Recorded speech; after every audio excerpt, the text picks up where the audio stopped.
Morning, race fans. We are at Mid-Ohio. Aaron and I finally made it for this week. Unfortunately, I had an intro already on this day and for this video, but I went ahead and deleted it because I forgot.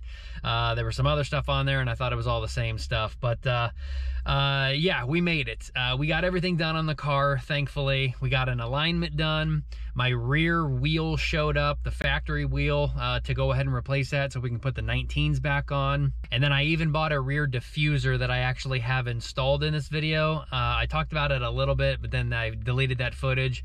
But I do have the footage saved on another card where I talked about how I installed it, which you'll see that later. But yeah, again, we were able to make it. The only thing I think I said in that intro though was the alignment specs. I went a little bit more aggressive on my toe. So I'm like 2 millimeters out in the front, 1 millimeter in the rear. And I think before I was more like 0.0 or close to it. The other thing that I had said, when I went and swapped out the broken rear wheel, I put it on the tire balancing machine, and insane that I was able to break an axle at over 1 inch thick. I was able to break the knuckle, the hub, 4 out of the 5 control arms, etc. We put that wheel on the balancer. It was 1/4 of an ounce out of balance, and there was no wobble in the wheel. So it's insane that everything broke on the inside and the wheel took that hard of an impact, but you could literally take that wheel now and get it fixed. I don't know if I would ever trust it to go on a racetrack, but to put it back on the street is probably doable. I don't know if they have to like heat it up to get like the bent part to go back. And if you heat up forged aluminum, I don't know if that like weakens it like it does steel, but that's insane that it was able to take that hard of a hit and it's still perfect and everything else basically broke. So if that doesn't tell you that for your racetrack wheels you should have forged aluminum, I don't know what is going to tell you. We did go ahead and get our 19-inch flow cast cheaper wheels for the street.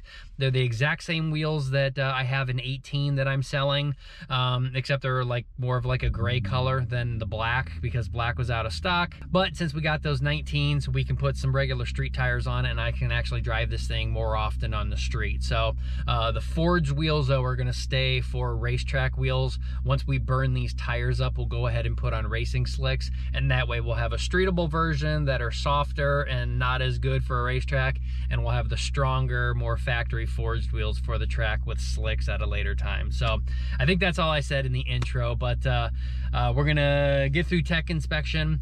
We're gonna go to the driver's meeting. Hopefully it doesn't rain. It already lightning and thundered this morning, and it doesn't look like there's rain clouds maybe till later this afternoon. So hopefully everything holds off and we'll be able to have a fun day. But again, as for getting a rear diffuser installed, I'll show you guys a little bit video probably right now. And then again, we'll be back at the track. Hey guys, I know I said I'd see you tomorrow, but I had to modify this diffuser some more. And I just wanted to give you guys an idea and a look. So again, it's from ZL1 add-ons, and they sell 2 different kinds. They sell one for the factory muffler, so it doesn't really have that like bottom plate thing. It just kind of basically sits right under the muffler there.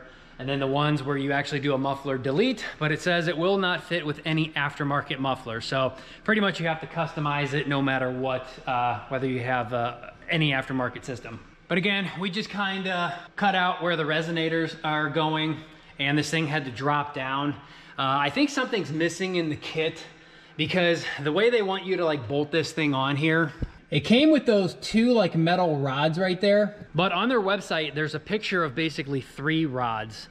And I only got 2, and I got 2 different lengths. So to me, it should come with 4 rods, because there's 4 mounting holes where some 10 millimeter bolts are dropping down through the trunk.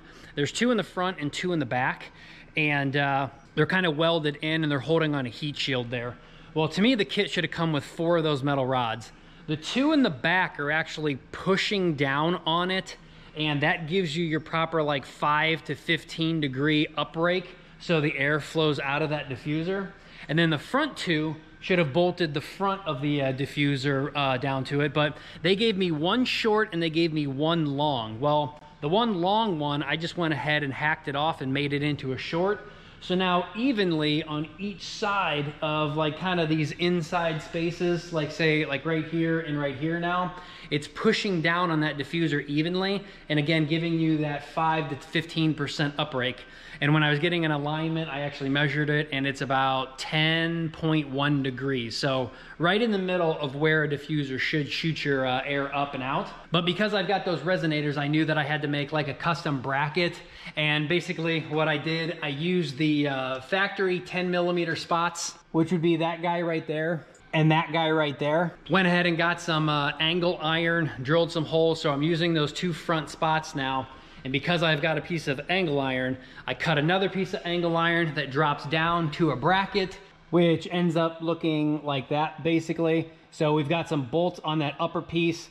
It goes down to another little stationary piece that's bolted on, and then we went ahead and riveted it in. So now I've got like a permanent bracket on that piece of metal for the diffuser that's riveted in, but there's a piece of drop down that basically is bolted in the top and bolted at the bottom, and now that whole thing is basically really solid. I wouldn't be surprised if this thing could hold a lot of speed, just because again, how strong it is, and obviously you can't just pull this thing down now. But it's not perfect. Obviously on a full 100% race car, you know, some $1 million car, this would all be 100% completely flat. Obviously air can still kind of get up in through like there and get into that back bumper and kind of slow me down. But at least this is a decent surface area that the air can now hit and it can kind of be channeled back. So whether or not I gain a mile per hour or 2 on a straightaway, or whether or not I gain like say 5-10 pounds of downforce, it is what it is. I think it looks pretty good though. But again, I think I said this before, if you look on the forums, people who have bolted this thing on, they're like, yeah, that definitely looks like an add-on. But like I said, it is what it is. I think it looks okay. It matches the exhaust really well. I did put some extra bolts and some extra rivets though, where the plastic piece meets the metal. So there's an extra rivet right there and on the other side. And then you're utilizing these 3 bolt holes from the factory, which I have no idea why they do what they do.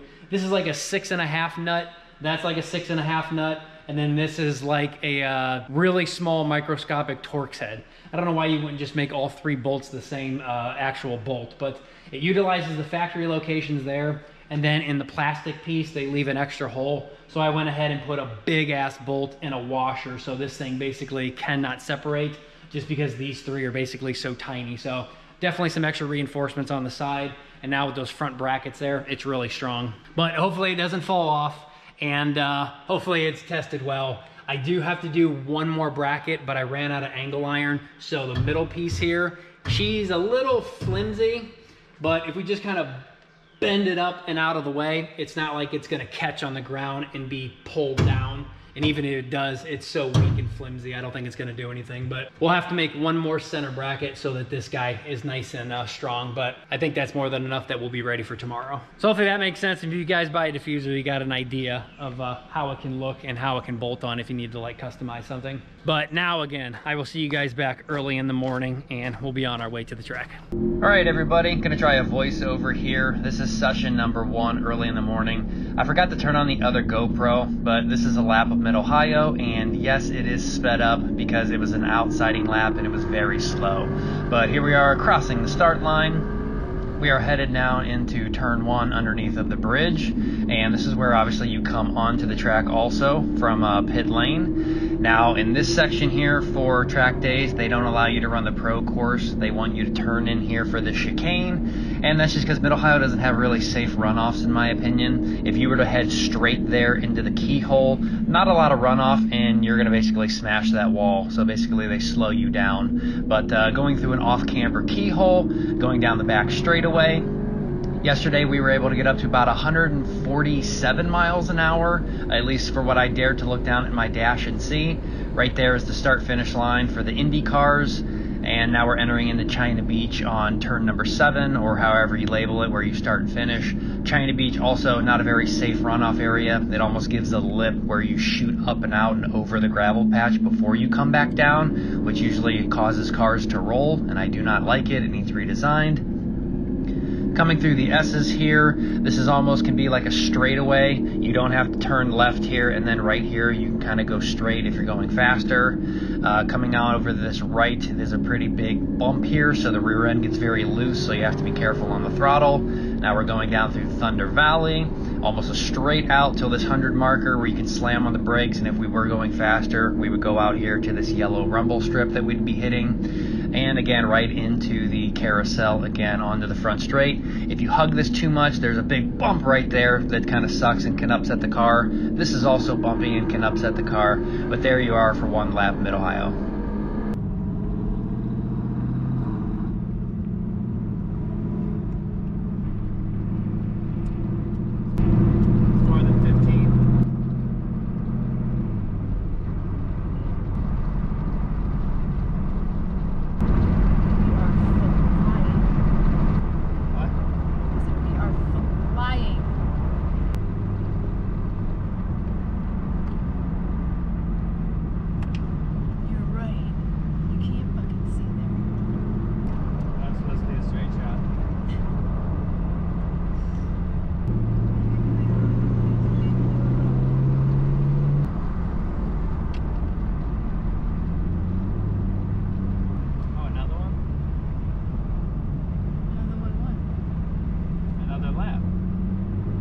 Parade lap, not laps.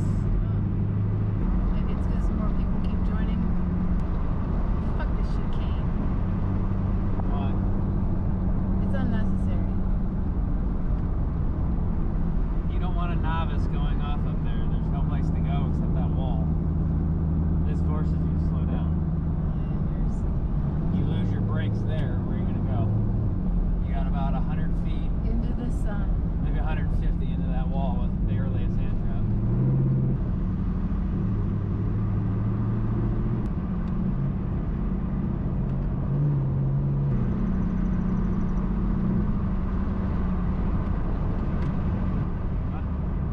I said it was meant to be just a giant arc. Meant to be a what? A one big arc.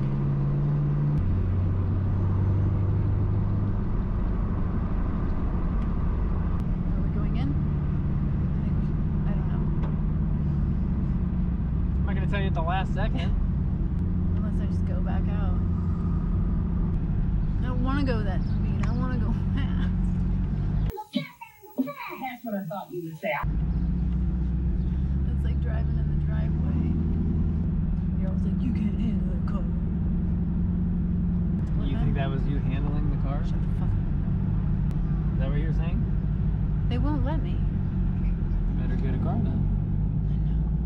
Like everybody's been telling us, it's all very expensive. Oh, you got to drive the car. Finally. Ridiculous. What? How you hold me back from life. I don't hold you back from nothing. Your job holds you back from everything. Hold me back from life.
dragging or It just sounded like it was hitting for a second. on the ground? Yeah, that's what I thought I heard. I don't know, it felt almost maybe mechanical. Those were way better laps. I thought I felt something scrape. I want her to see me pull up this ramp and just make sure if, like, okay. I think the front splitter was scraping. Look it up. Oh, it's probably not going to now because you're in it. Or out of it. And there's less weight.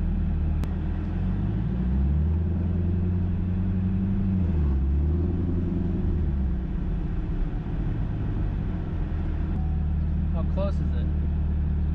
You had like an inch and a half, 2 inches. Weird. Well, better make it quick. Not a lot of battery or card left. Okay, well, what is there to say? Other than For you? No, you. I feel bad. I don't know what it is. This is the third time. Well, I'll start from the beginning. I forgot to record my solo section. The first time out was, you know, just first time out, warm up, etc. And then we only went out 3 times. I missed one because I had to sit it out, and we're leaving early and missing one more because I heard something on the way back. I thought I heard something pop over on the back straightaway right when I crossed the start finish line. And then pulling up the ramp, I heard a loud scrape that I hadn't heard ever before. But nothing looks more scraped than it has before, like on the front splitter and stuff. Not the piece that I replaced, but like the air dams, I don't know if they're more scraped or not, but I'm gonna go home and check it out. But yeah, that's the 3rd time now in my life I'm getting motion sickness. It happened on the way home when we bought the AMG GTS on Tail of the Dragon. I'd say about 80% of the way through, I was not loving life. And then it happened in this car that I told you guys about when I was doing the bedding in procedure for the brake pads. Because that was a 60 mile an hour, a 10 up to a 60, and then down to a 10.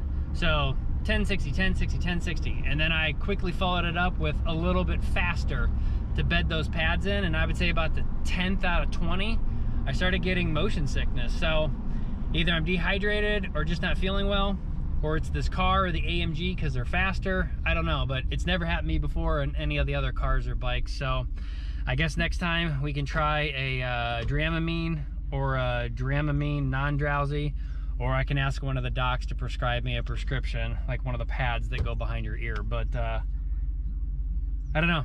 Maybe I shouldn't have drank coffee, dehydrated. Maybe you're not born to drive. Or maybe that. I guess I gotta give it up. I'll take over. She did get to do her parade lap though. And first time you've ever driven the car. First time I've been allowed to drive the car. Whatever. You're not allowed to drive the car. You just have never driven the car. I'm taking it to work tomorrow. Are you? Yeah. We need to get different tires on it then. And it's probably gonna rain. And then you'll crash. Like I did. Yeah, no. We got the wheels. Just need some regular old summer tires to throw on those, and then it'll be way more driver friendly. And somebody please buy my $2,000 is what I want to sell them for. My one-off A7 Hoosier Racing Slicks and 18-inch Apex SM10s in the factory 1LE size. But I'm going to wrap this up here because I feel like crap. I want to go home, lay down, probably take a long cold shower. They're going to say take a shit. Yeah, never know. All right, well, hope you guys enjoyed another one. Sorry, probably wasn't exciting. We'll review the footage when we get home, but you can only do what you can do. Hey guys, back home the next day. I feel a lot better. I slept for like 14 hours straight, and that's probably the other thing that's probably not helping the situation. Working night shift, as most of you might know if you do work night shift, basically it's just a killer. Everyone says night shift will kill you. So it sucks to work all night long, and then like another day you're trying to like reverse your schedule. So like we were up at 4 in the morning to go to the track, and I usually don't go to bed until like 8, 9, 10 o'clock in the morning. So it's like a complete reversal. So, but we made it back home safe. Might as well inspect the underbody of the car. Start looking for things that are loose. I probably won't do it on film. I'll just do it by myself. But yeah, reviewing that footage, something popped or scraped or did something weird when we went up that ramp, and it didn't do it when I went up by myself, and it didn't do it the other like 3 or 4 times that we went up the ramp, so not exactly sure what the heck that sound was. But I did not feel comfortable going back out for another session if something basically could be wrong with the car. Not to mention, I don't feel 100%. So want to just basically look everything under here, make sure that nothing's wrong. Everything feels tight and stuff, and I'll get some crowbars on some stuff and like shimmy things loose. But yeah, that's like the 3rd time getting nauseous, kind of motion sickness has happened to me. I think as a child I was afraid to get motion sickness, so I remember one time like going to Cedar Point and popping a Dramamine. So I know Dramamine won't affect me because I was all day at Cedar Point as a kid, running around, and didn't get nauseous or motion sickness, but I was afraid that like it might happen. So I tried one, but maybe next time we'll try that out. But I can't think that night shift doesn't have something to do with it. Online and a few other racers had mentioned watch where your eyes are going. In some of that footage I noticed you can almost see like I have a nystagmus in my eye going back and forth where I'm looking too much. If you look just way further ahead and stuff, keep your eyes more still. Online, and they also said watch how you're holding your breathing, or if you are holding your breathing. And then there was also the conversation about like tensing up, and like if you're bouncing around in your racing seat, then you're using too much energy and stuff. So a recommendation was to get a racing seat, which Aaron's not opposed to, because we all know Aaron wants the car turned into a full-blown race car. So that means if we got a racing seat, we would have to get like 5 or 6 point harnesses for ourselves, and then we would also have to get a rear roll cage and not a harness bar. I see too many accidents with harness bars just going across. They don't bolt securely enough to sections, or like sections of part of the car where they're like really stiff steel. I've seen some for like the 370Z, they're literally bolting it to like the paper thin sheet metal on the inside, and that's not going to hold you in at all if you're in a crash. But for a rear roll cage, you know, you got cross bracing and everything else. And if you are in a collision, it will keep you in your seat instead of a harness bar like bending forward and then you smashing your face into the dash. So if we got a rear roll cage, we got some harnesses, and we got a seat, something to put me tighter in, something to hold me in the seat so I'm not straining so much. But I didn't feel like I was straining. I thought I was controlling my breathing, and I thought I was controlling my eye movement, but I still felt like crap. So I guess if we do all of that and I still feel like crap, then it looks like I'm gonna have to down a Dramamine or get an actual patch that we can prescribe and get from any one of our docs and stuff to help control that. And apparently it is pretty popular online. I've seen a couple of race car drivers talk about it, and guys who put the patch on their ear all the time, and some even have to put it on the night before, so it works all night long, and then in the morning it's still on and it works all day for them. So apparently I'm not alone, but I do feel kind of like a big baby if it happens to me all the time. But I thought I would let you guys know that. I thought I'd give you an update on the car. Everything is good. It felt fine the whole time.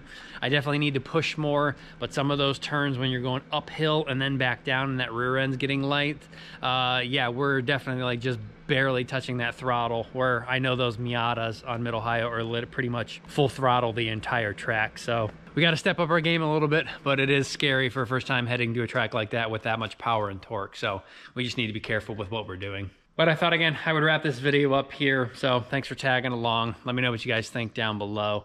And we'll be back with another video to start working on the house, getting our siding finally put up and the back deck and everything, and getting this house that much further along. But until next time, again, we'll see you guys later. And if you enjoy the content in the car, let me know, and we'll keep putting out some more stuff. So till then, take care, and we'll see you later.